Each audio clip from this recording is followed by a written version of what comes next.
Hey, All right, he should Edwin. be here in 5 minutes. I just wanted to go ahead and Cudwy start is the here. stream, make sure everything is all right. Yo, what's up, Cudwy? And Jared with politics is here too. Shit.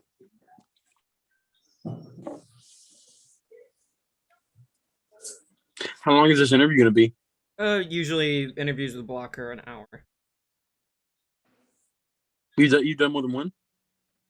Yeah, we've had two before this.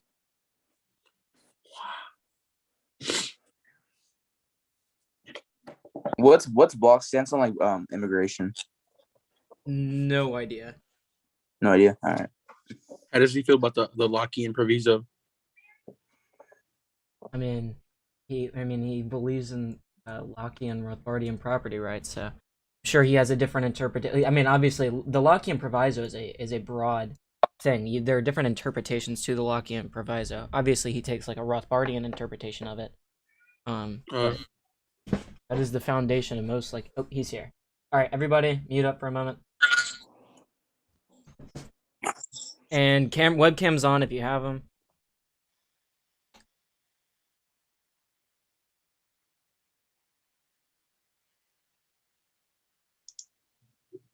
Hello, welcome in. Hey, How are you today? my pleasure to be with you. All right. Well, everybody, I'd like to welcome Professor Walter Block in. I'm sure everybody here knows who he is by now. This is our third time having him on. It's a pleasure as always. I tried to get some new faces in here for you this time. To get some new people in here for and so as you may know, the topic of today was on praxeology and methodology of the economic science and the Austrian method. But first, I hear that you have a book about free market environmentalism coming out soon. That's true. It's one of my forthcoming books. I've got a few forthcoming. I'm sort of like the. Are you now taping? I am. Good. It's sort of like the python that ate the pig. You know, the pig sort of goes through the python. I haven't had any new books for a year or two or three, so Right. now I've got 5 or 6 coming out in this year and maybe next year. Okay, cool. One of them is on free market environmentalism. I see. So getting in or starting off, I guess, how would you define economics and how would you define praxeology? And do you hold praxeology to be economic? Well, I would define them a little differently. I hope Murray's not up there listening and going, "You're wrong." But I would define economics traditionally, as most mainstream economists do, is the science of how to deal with scarcity when you have limited resources. That's very non-controversial. Another way that I would define economics, and this is also not really controversial like praxeology, is cooperation. I'm a big fan of team sports, team cooperation. Right. You know that if you get 5 very good basketball players, each individually very good, but none will pass the ball to the other guy when Right. he's open for a shot, they're not going to do that well as 5 mediocre basketball players who are very cooperative and help each other. Mm-hmm. Now, maybe the stars will win anyway, but they won't win by as much as if they would cooperate also. So cooperation is very important, and I see cooperation all over the place. The market is a way of cooperating, and I don't know, team sports is a way. And then you get orchestras that play Bach and Mozart, and they play 64th notes, 100 of them all in perfect sync. I mean, you can't get much better cooperation than that, but it all pales into insignificance compared to economics, which is one of the reasons that I'm really fascinated by economics, and that is 7 billion people can cooperate. If we didn't have any tariffs and quotas and regulations, conceivably all 7 billion of us, or 7.5 billion of us, could cooperate. And that to me is just utterly and totally magnificent. It's a way of cooperating that puts all other cooperation in the shade. I see. Okay, well now praxeology is the Austrian version of economics, and this is very controversial, or certainly most economists would reject it. And the way I see praxeology, See, the way the mainstream economists see economics is that it's an empirical science. We don't have any laws. We only have hypotheses, and the hypotheses have to be tested. And if the test comes through, then we accept provisionally the hypothesis. Say that the minimum wage law creates unemployment for unskilled workers, just a hypothesis. It could be wrong, who knows? Well, we do have a lot of evidence that it's true, but then again, we have some evidence that it's not so true. So things are up in the air. Whereas the praxeologist sees it very differently. The praxeologist sees a thing called the synthetic a priori statement. Namely, synthetic means it has to do with the real world. A priori means it's necessarily true. It can't be denied. It's apodictic, unfalsifiable. You can't test it. You can illustrate it, but you can't test it. For example, I see Hampton has got a nice green and white shirt. And Hampton, you bought that shirt for $20, say. Well, at the time that you purchased that shirt, I know with absolute certainty that you valued that shirt at more than $20, and the guy who sold you the shirt valued it less than $20, and therefore you both made a profit in the ex ante sense. Let's say you valued it at 25. Well, you exploited him to the tune of $5, whereas he only valued it at $5 because he had plenty of them. He's trying to get rid of them. He exploited you to the tune of 15. Well, that's the way the Marxists would say it. The way rational Austrian economists would say is a mutual cooperation. You each made profit in the ex ante sense. Now, in the ex post sense, that's a hypothesis. It's not necessarily true. You might have regretted it. He might have regretted it, but probably, you buy a shirt, you don't really regret buying a shirt. So that would be one example of a synthetic a priori statement, namely that whenever there's voluntary trade, both parties gain in the ex ante sense. How can you test this? How can you falsify it? You can't. See, the way the mainstream people think is that if you can't test or falsify something, it's just a tautology, like bachelors or unmarried men, or 2 + 2 is 4. But Austrians, praxeologists, people who follow Mises and Rothbard on this, and not all Austrians are praxeologists. Some of them reject it, like Hayek. Hayek rejected this. We see a whole bunch of synthetic a priori necessary truths, laws, minimum wage, free trade, rent control, all sorts of things like that. Whereas the mainstream wants to test these things. My favorite example of this is my PhD dissertation on rent control. My dissertation advisor was Gary Becker, a very famous economist who won a Nobel Prize in economics. And my thesis was that the more rent control a city had, the worse the housing stock would be, holding everything else constant that I could think of, like weather and wealth and God knows what, crime rates, because maybe crime rates have something to do with housing destruction. And most of the times I got good signs, namely more rent control, worse housing, negative signs. And most of the time they were significant at the 5% level. But every once in a rare while, I got the wrong sign. And I did many econometric equations on this. I got the wrong sign, and sometimes it was statistically significant. So I'd go to Gary and I'd say, look what I got. And if he were a true mainstreamer, which he wasn't, he would have said, oh, I've got this young genius Block who's going to turn over everything we know about rent control. But instead, my thesis is if you scratch a good economist who thinks he's not an Austrian, he really is. Because what he said is, Block, go out and do it again until you get it right. Well, what was that? What was testing what? My stupid econometric equations testing the law of rent control? Or was the law of rent control testing my stupid econometric equations? Well, obviously the latter. So that would be my definitions of what do you call it? Economics and praxeology. Okay. So on the topic of praxeology, there seems that among the Austrians that still ascribe to praxeology, it seems that obviously there's the two camps. You've got the more Misesians who are ascribed to praxeology, and the Hayekians who don't necessarily. They're still a prioristic, but not necessarily to the degree that. No, they're not a prioristic at all.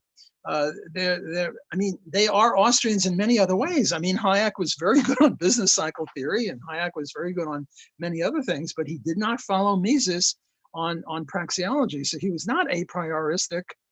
He would want to test things. I mean, he didn't actually engage in much econometric empirical work, but that would be his criteria. Mm-hmm. And by the way, praxeologists do engage in econometrics, but our interpretation of it is very different. Namely, if I were doing my dissertation again, I would say I'm just trying to illustrate the law. And sometimes the illustration is good and sometimes the illustration is bad. But I'm not trying to test the law. So that would be the difference. So in regards to this, like we understand that like a theorem is true so long as the preconditions or the presuppositions for the theorem to be true are met. So like as long as the conditions for so like say we have a deductive statement, Socrates is a man, all men are mortal, therefore Socrates is mortal. This would be true so long as the two premises are met. Now, there are in praxeology some empirical things, like for example, we have the disutility of labor. In Human Action, Mises says that the disutility of labor, this is not an apodictic thing, and there we could imagine a universe in which this were not true. Now, this seems like in the deductive logic, we do have a room for some empirical pieces. Now, so how do, as praxeologists, we make sure, so the rest of them are all deduced from human action, right? So we can say that the conditions are met so long as humans are acting. So that would be fulfilling the conditions for the theorems to be true. How do we verify that the conditions such as the disutility of labor and these other empirical phenomena within the praxeological deductions remain relevant or are being, the conditions are being met? Well, that would be just an empirical issue. I mean, take the case of the minimum wage. Do we have a minimum wage in effect or not? I don't know. I mean, as a praxeologist, I don't know. As an economist, as a person who reads the newspapers, I know we have a minimum wage law. I know we have rent control. Do we have a Fed? I think we do, but it's not apodictic that we have a Fed. And if the Fed increases the money supply or the money stock, we know that prices will be higher than they otherwise would have been had the Fed not done that. But did they increase the money supply is an empirical issue, and you're quite right. That's the major premise, that the Fed increased the money stock. How would we verify that? The way anyone else would verify anything. We're all empiricists. Milton Friedman once said, "What is it? We're all Keynesians now." Keynesians now. So I could say, in behalf of all Austrians, we're all empiricists now. I'm sort of half kidding. Mm-hmm. We have to check our premises, as Ayn Rand would always tell us. We have to check our premises. So there are empirical premises that start as the major premises of the syllogism, and we have to be clear that that's true. I mean, how much did the Fed increase the money supply by? Well, I don't know. That's an empirical issue. We would have to settle that the way any other economist would do. So there's no divergence between Austrians and mainstreamers on that issue. So my next question has to do with analytic, synthetic, or neither. So there seems to be in modern interpretations of praxeology to be a bit of a divide. Like you have people like Roderick Long at Auburn, who he rejects the analytic synthetic divide. He doesn't think that this is a good distinction. You have people in the more Rothbardian camp, such as yourself, that hold that praxeology is synthetic a priori. And then you've also seen some people who are saying that it's analytic a priori. Now, how would what important relevance do you think that these different formulations of praxeology have, and especially when it comes to it being meaningful about the real world? Well, I think we should cancel everyone who disagrees with me. I'm just kidding. I'm into the cancel culture now.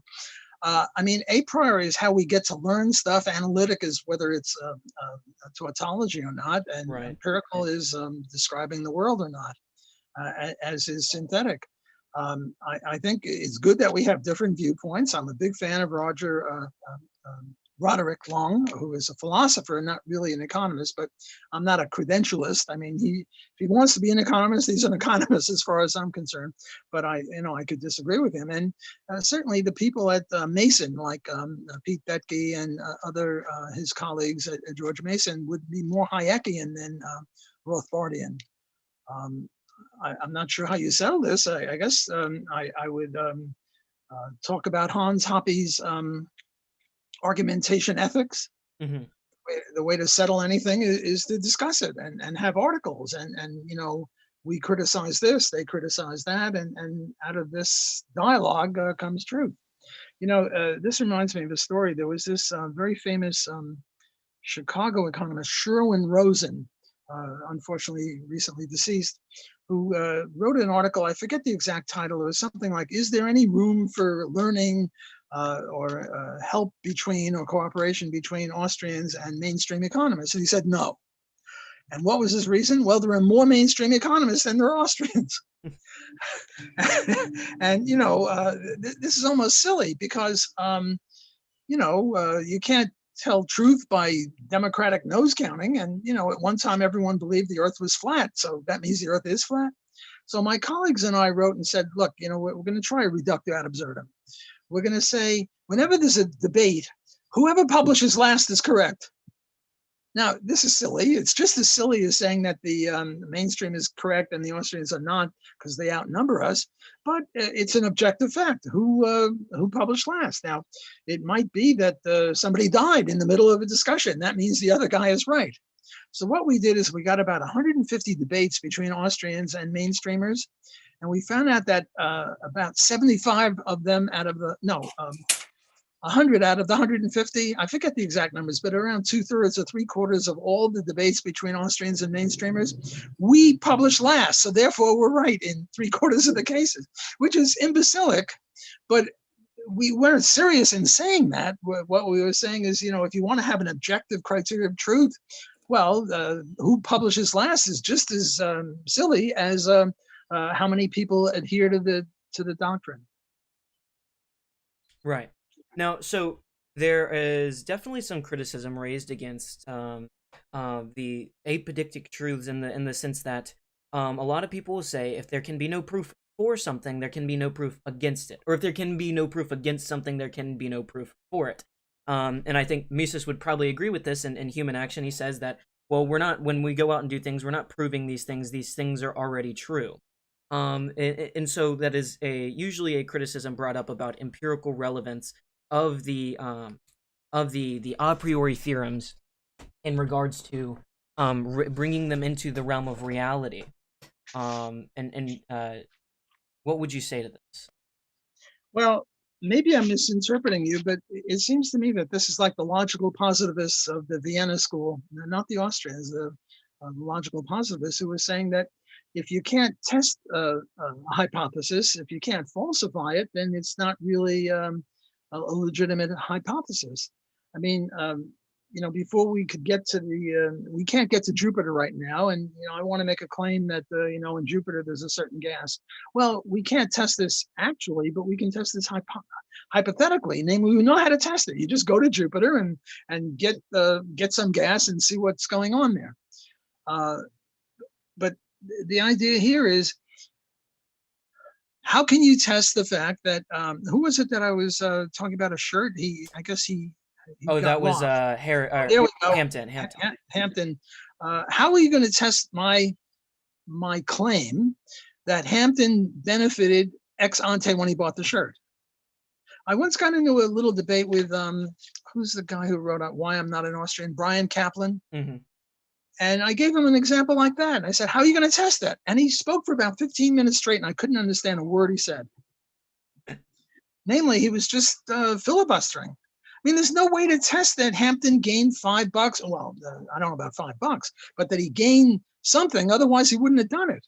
And if he valued the shirt at only $20, then he wouldn't have bought it. Namely, if he would be indifferent between buying the shirt and the money, well, he wouldn't have bought it because he wouldn't bestir himself unless there was something in it for him. Namely, human action, as Mises says, is an attempt to make the future more likable than it otherwise would have been had you not acted. So if he said, if he saw a shirt for sale for $20 and he only valued it at $20, and he was indifferent between them, he would not have purchased it. He had to see it as more valuable than the $20. And by the way, indifference would be another issue where Austrians would diverge from mainstreamers. They have indifference curves all over the place, and the Austrian view is that indifference is not compatible with human action. Only preference is. And indifference, when Hampton bought that shirt, there might have been 15 other shirts just like it, and a stack of them. And he's probably a lazy son of a gun, so he just picked the top one, right? Well, does that mean that he was indifferent between all those shirts? No, he picked the top one, which shows that he was lazy, and therefore the top one was the easiest to reach. Right. So look, the word indifference is a perfectly good English word, and we all know how to use it. And I have no objection to saying, well, he was indifferent before he acted. He saw 10 of those shirts and he was indifferent between them, or 10 cans of Coke or something like that. But when the human action occurred, he picked one of those cans or one of those shirts, which demonstrates that he wasn't really indifferent in action. Right. Now, so a common criticism people bring up in regards to synthetic a priori. It seems that Mises, at least in epistemology, was very Kantian. And in his critique of pure reason, he outlines his examples of synthetic a priori, namely mathematics and geometry. And I know he talks about this in Ultimate Foundation of Economic Science, but it seems to be a criticism still brought up today, and that is with the understanding that the empirical world is not actually Euclidean, but rather non-Euclidean. That space is non-Euclidean. There is often this criticism brought up, and yeah, sure, geometry is Euclidean geometry is true. It can all be deduced from the axiom of parallels. However, reality isn't Euclidean. So there's often this criticism brought up in regards to synthetic a priori, and even if we have these a priori apodictic truths, like the Pythagorean theorem is irrefutable, but it's pertinence to empirical reality. You guys have all heard the can opener joke? I'm not sure I have. No, you're pathetic, you're ignorant, you're savages. If you haven't heard the can opener joke. The can opener joke, there are three guys on a desert island that got cans of food and no can opener. And there's a physicist, a chemist, and an economist. And the physicist says, let's drop the can from a certain height and it'll fall on a rock of a certain hardness and it'll open up and we'll eat the food. And the chemist says, yeah, that's pretty good. But better yet, let's heat the can at a certain temperature and pressure, and the thing will open up and we'll have hot food. And they turn to the economist and they say, well, how can you help in our deliberations? And you know what he says? Assume a can opener. That's supposed to be funny. I don't see any of you guys laughing. I think everybody might be muted. I guess it's how you tell the joke. That's why I'm not getting any. Not only muted, but nobody's even smiling. So I'm smiling, okay, Professor Black. Okay. You got me. Okay, I got you. We have to assume Euclidean space. Then the Pythagorean theorem is fine. On the other hand, if we have a sphere, or what is it, Lobachevsky and Riemann and Euclid are the three guys with different visions of what reality is like, and if it's a sphere or something like a saddle, well, then the Pythagorean theorem isn't true. So we have to assume, not a can opener here, but we have to assume Euclidean flat space or whatever like that, and that would be an empirical issue. Are we living in an empirical world? Are we living in a Euclidean world or not? That's something a little bit outside the realm of economics. Right. In economics, we have to assume not only can openers, we have to assume a lot of things. But that's hardly a critique of economics, because we believe in specialization and division of labor. Economics only encompasses so much. There are other realms out there, physics, chemistry, math, whatever, and they have their own expertise. Right. Yeah, I've always thought, I think that there have been some more relevant, like recent interpretations of Euclidean geometry, like Bonjour and things like this, as in regards to synthetic a priori, but I always felt that it never really sufficed to refute praxeology to me, because it's, okay, one thing wasn't synthetic a priori. That doesn't mean praxeology isn't. That doesn't mean mathematics isn't. Doesn't mean logic isn't. So just because we were wrong about one thing doesn't mean we're wrong about praxeology. Well, I don't think we're wrong about the Pythagorean theorem, assuming flat space. Then we're fine. Right. And that should be the way that we articulate the Pythagorean theorem, always with at least the implicit assumption of a flat space. So I wouldn't go so far as say we were wrong in this. I would just say it's sometimes not applicable. Right. But look, our views about the Fed are not applicable if there's no Fed. Right. Right. So this is more of a, I don't know, I'm not exactly sure how to say this. So praxeology being deductive in the sense that everything is deduced from, we start with human action, and there are the preconditions for action, such as Mises talks about causality, time, uncertainty, and any speculation, any empirical speculation into these preconditions for action would have to logically presuppose them, because we would have to be employing these preconditions to have empirical speculation about them. But in regards to the deductive logic specifically, Mises is very going through human action and things like this. He's writing it almost like just like a normal textbook. You don't see any syllogisms. You don't see. So sometimes it can be very hard to see, okay, well, we know we're starting with the action axiom, if you want to call it an axiom. We know we're starting here and we end up here. But he doesn't really necessarily always outline the logical steps from A to Z. So do you think that that would be something that would be worth going through maybe, and for some young Austrian economists to try and go and outline the actual syllogisms to make, because oftentimes it can be hard to actually elicit, like when you really think about it, and most people, if they're making a deductive argument, you see the deduction from 1, 2, 3, 4, 5. Well, first I would say the action axiom is an axiom, because if you try to deny it, you can't. You're sort of stuck with it, because your attempt to deny it is to engage in action. So you're sort of stuck with it. It's an axiom.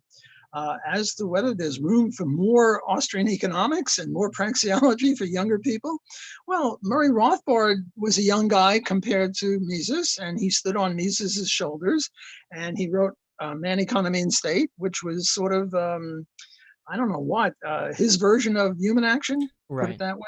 Right. And then there are many other economists that are followers of Murray Rothbard, such as Hans Hoppe, Joe Salerno, myself, Roger Garrison, Bill Barnett, many others, David Gordon, Tom DiLorenzo, Tom Woods, who've written other books that take one little bit of Mises's human action, or one little bit of praxeology, economy and state, and write a whole book about it. Right. One of my favorite examples of that is Murray Rothbard in Man, Economy, and State mentions blackmail in one sentence. And I must have written 15 articles about blackmail, and I have a whole book on blackmail. So yes, there's plenty of room for young people such as yourselves to stand on the shoulders of Mises, Rothbard, and other people, and put in syllogisms, mainly get some symbolic logic into Mises. Look, Mises didn't have demand curves either. He didn't attack indifference curves. There's a lot of stuff that Mises didn't do. There's plenty of room for more people to do stuff. By the way, it's now 5:24, and I've sort of promised you guys a half hour. And obviously, there are more questions than a half hour's worth, and I'm willing to come on again on your show.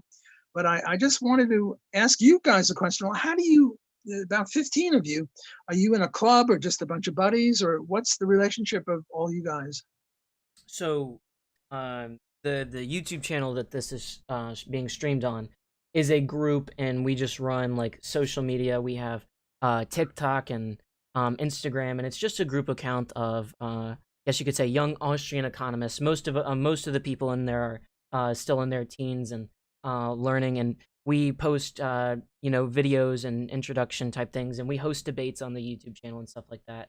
And then pretty much everybody here, whether from our group or another group, because there are many different group accounts on social media, we pretty much all just are interrelated through politics on social media. So you're probably in different cities, and you just know each other electronically? Correct. Right. Okay. Well, let me put in a commercial advertisement. You guys all look like you're high school seniors, or maybe you're in college already, and I'm a professor at Loyola University. And I have several colleagues who are also Austro-libertarians. And most colleges you go to, you're not going to find one professor who is sympathetic to Austrianism or libertarianism. But at Loyola, you'll find 5 or 6 professors who are. So I would ask you, when you apply to university, consider us as well as others. Very cool. Okay, well, we got another 4 or 5 minutes. Another question or two? All right. So, I guess I've been reading through you and De Lorenzo's critique of public choice, and I really enjoy that. I do think that there are some great public choice insights that can be used in the Austrians. I've read. I'm reading Mark Pennington's Robust Political Economy, which kind of applies like some Austrian insights into public choice. Do you think that that is definitely something the Austrians could look more into? Is kind of like an Austrian framework of analyzing democracy and democratic outcomes and governmental politics and things like this? Well, before I said with Gary Becker, if you scratch a good mainstream economist, you're going to find an Austrian. And I would say if you scratch a good public choicer, you're going to find another Austrian in there. Right. I mean, the public choice people have done really, really good stuff. When I was in graduate school, the syllogism, and Zane, you seem to be enamored of syllogism, was we want perfection, markets are imperfect, therefore we need government. Isn't that a great syllogism? Well, what the public choice people said is, yes, we want perfection. Governments are imperfect, therefore we want markets. Now, Right. isn't that great? Right. So I'm a big fan of that. And Tom DiLorenzo and I, in our book, we acknowledge that public choice made great contributions, certainly order of voting and stuff like that. On the other hand, they explicitly reject anarchism. And Tom and I are anarchists. And also, Jim Buchanan has this crazy thing about, 100% inheritance tax? Right. Which is not exactly libertarian. Right. Not even Right. close to libertarian.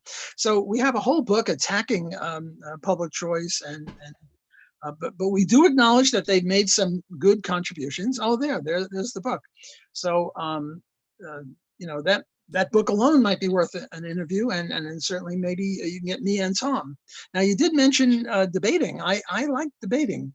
So if ever you come up with somebody that I could debate, I'd be happy to do that as well. Awesome. We actually, while I have you here, there's someone we are familiar with that is a departurist and has been wanting to get in contact with you to have a debate on departurism, evictionism. If you would, and we'd be happy to host that here. He has had some debates on this channel before.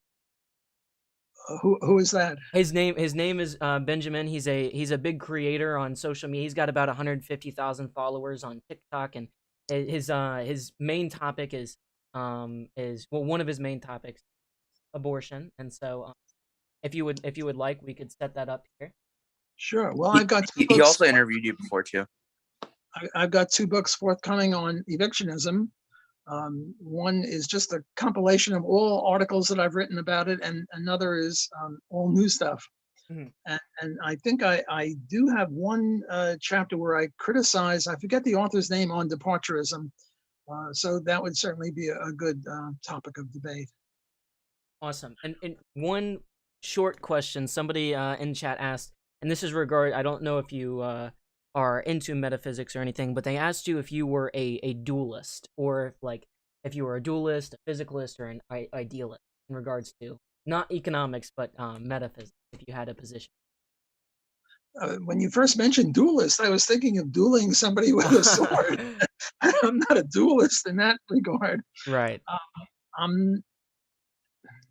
I guess on some things I'm a dualist, and other things I'm not a dualist. I distinguish between economics and non-economics. I distinguish between empirical work and praxeology. And on other things, I'm not. I guess I'd have to know more about the specifics of dualism on what. Mm-hmm. So one last. I know I said one last. So we just so Peter asks, what are your most Austrian-friendly colleges besides Loyola? Right. I would say Hillsdale. is Austrian friendly, and Grove City is Austrian friendly, and also Troy, where you can get a master's. And then the only two places in the U.S. where you can get a PhD and they have Austrian economics is Texas Tech and George Mason. But I recommend you don't go to Texas Tech and George Mason for undergraduate if you're going to go there for graduate, because if you go there undergraduate and graduate, you'll have the same set of professors. Better to have different set of professors undergraduate and then go off to graduate school and have a second set of professors. But those would be the ones in the US that I would say. Now, with regard to libertarianism, there are, there's one libertarian here and one libertarian professor there, and at Tulane, they've got two libertarian professors. But at Loyola, we've got, maybe 5 or 6 libertarian professors. And the ones at next door, Tulane, join us sometimes for seminars. So we have a lot more going. On the other hand, we're both relatively small schools, but I don't know, NYU is a bigger school and they got Columbia there, but I don't know that there are too many. Well, Mario Rizzo is at NYU and he's an Austrian and a libertarian, but I don't think there are too many other professors at NYU who are Austro-libertarians. And I don't know of any at Columbia, where I got my PhD, that they've all been taken over by, what's his name, Stiglitz and his cohorts of lefty professors. So how about yeah. Auburn, where the Mises University, or the Mises? Well, I'm a big fan of the Mises Institute, and now they are giving a master's program in Austrian economics. So that would be another addition to the mix. But I don't know that there are any professors at Auburn. Roderick Long is a splendid libertarian.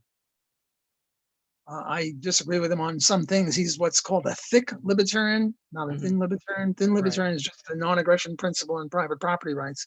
The thick libertarians add in a whole bunch of things, like you have to think that homosexuality is great, or what do you call it, marriage, interracial marriage is good, and against bossism and hierarchy. And, so I disagree with him on some things, but he's a splendid, a friend of mine and a splendid philosopher.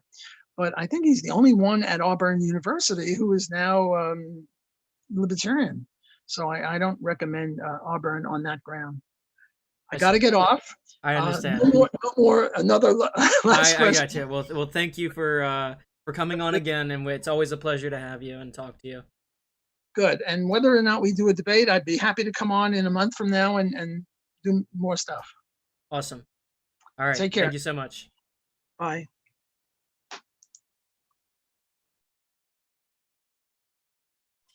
Dang. All right. I thought we had an hour. We usually have an hour. So, that is my bad there. I guess I didn't specify that. So sorry if people were not able to have time to get some questions in. All right, guys. Well, we're gonna end the stream there. Thanks for stopping by.